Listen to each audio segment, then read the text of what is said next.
The threat of marine pollution has become so bad it's now threatening even the most remote places on Earth. Uninhabited Henderson Island in the South Pacific is listed as a UNESCO World Heritage Site. But researchers say it has the highest density of man-made debris anywhere in the world. It's now covered by 38 million pieces of plastic, as you can see from these pictures, weighing nearly 18 tons. And the problem is getting worse. The island is barraged by 13,000 new items of junk deposited by the waves every day.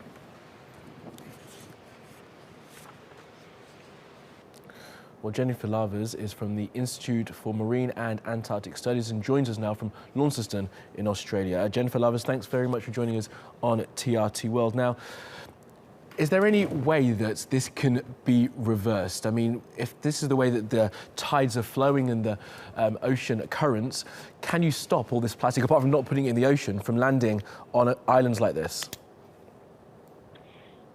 Well, really the key is to prevent plastic from getting into the oceans in the first place.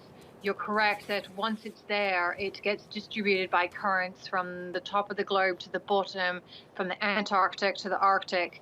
And really, once it's out there, there's little, if anything, that we can do to really clean it up and get it out. So the key is really behavioral and societal change that breaks our plastic addiction.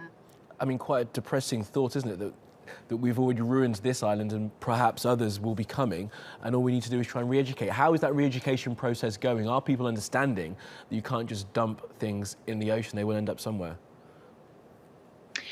Yes and no. I mean, for me, traveling to Henderson Island, I've traveled to dozens of remote, uninhabited islands in my career as a marine scientist, and this is really what I get to do.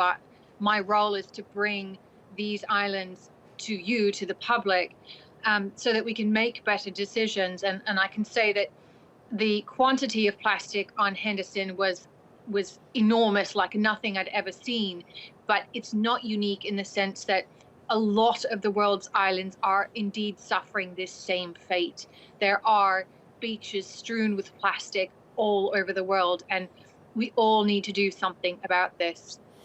Is there something on an individual level to be done? Of course, not throwing your trash into the sea when you go to the beach, but how about businesses? And we're seeing pictures of sort of fishing nets as well. Is there a commercial responsibility to not pollute the ocean as well? And are they listening to calls from groups like yourself? Absolutely. So a proportion of the plastic that we found on the beaches of Henderson Island did indeed come from commercial fisheries, and there was some evidence of items originating from shipping traffic in that region as well.